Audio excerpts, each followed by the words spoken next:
হাম শিশুদের একটি সাধারণ রোগ হিসেবে আমরা অনেকেই এটিকে হালকাভাবে দেখি, কিন্তু বাস্তবে হাম অত্যন্ত সংক্রামক একটি ভাইরাসজনিত রোগ, যা কখনো কখনো গুরুতর জটিলতাও তৈরি করতে পারে। আজকের ভিডিওতে আমরা জানব হাম কি, কিভাবে ছড়ায়, এর লক্ষণগুলো কি, কখন জটিলতা হতে পারে এবং হাম থেকে কিভাবে নিজেকে ও পরিবারকে সুরক্ষিত রাখা যায়। হাম কি?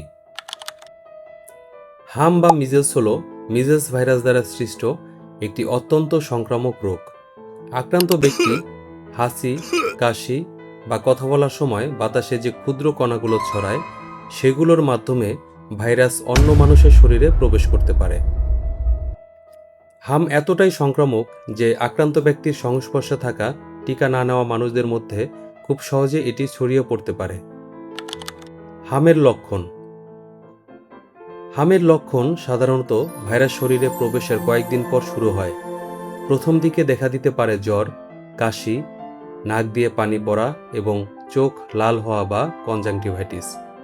এরপর মুখের ভিতরে ছোট ছোট সাদা দাগ, যাকে কপ্লিক্স স্পট বলা হয়, দেখা যেতে পারে।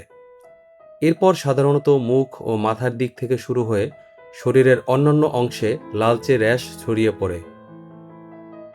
তাই জ্বরের সঙ্গে কাশি, সর্দি, চোখ লাল হওয়া এবং পরবর্তীতে সারা শরীরে র্যাশ দেখা দিলে হামকে অবশ্যই বিবেচনায় নিতে হবে। হাম কি ঝুঁকিপূর্ণ? বেশিরভাগ মানুষ সম্পূর্ণ সুস্থ হয়ে উঠলেও হামকে একেবারে নিরীহ রোগ বলা যায় না। বিশেষ করে ছোট শিশু, অপুষ্টিতে ভোগা ব্যক্তি এবং যাদের রোগ প্রতিরোধ ক্ষমতা কম, তাদের ক্ষেত্রে জটিলতার ঝুঁকি বেশি। হামের কারণে নিউমোনিয়া, কানের ইনফেকশন, ডায়রিয়া এবং পানিশূন্যতা হতে পারে। বিরল ক্ষেত্রে মস্তিষ্কে প্রদাহ বা এনকেফালাইটিসের মতো গুরুতর জটিলতাও হতে পারে। এছাড়াও হাম শরীরের ইমিউন সিস্টেমকে সাময়িকভাবে দুর্বল করে দিতে পারে, ফলে অন্যান্য সংক্রমণের ঝুঁকিও বেড়ে যায়। হামে ভিটামিন এ এর ঘাটতি থাকলে রোগীর তীব্রতা ও জটিলতার ঝুঁকি বাড়তে পারে। বিশেষ করে শিশুদের ক্ষেত্রে ডব্লিউএইচও হাম আক্রান্তদের ভিটামিন এ দেওয়ার পরামর্শ দেয়, নির্দিষ্ট বয়স ও চিকিৎসা নির্দেশনা অনুযায়ী। তবে নিজের ইচ্ছায় উচ্চমাত্রায় ভিটামিন এ গ্রহণ করা উচিত নয়।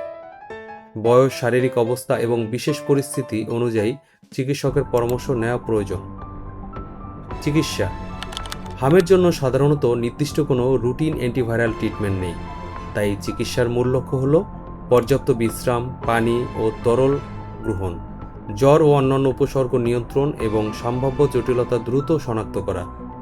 ব্যাকটেরিয়াল ইনফেকশন না থাকলে নিজের থেকে অ্যান্টিবায়োটিক শুরু করা উচিত নয় এবং সবচেয়ে গুরুত্বপূর্ণ বিষয় হল হাম অত্যন্ত সংক্রামক হয় আক্রান্ত ব্যক্তিকে অন্যদের থেকে আলাদা রাখা প্রয়োজন, বিশেষ করে শিশু ও টিকা না নেওয়া ব্যক্তিদের ক্ষেত্রে। প্রতিরোধ। হাম প্রতিরোধের সবচেয়ে কার্যকর উপায় হল ভ্যাকসিনেশন। মিজেলস কন্টেনিং ভ্যাকসিন অত্যন্ত কার্যকর এবং নিয়ম অনুযায়ী প্রয়োজনীয় ডোজ গ্রহণ করলে হাম থেকে সুরক্ষা অনেকটাই নিশ্চিত করা যায়।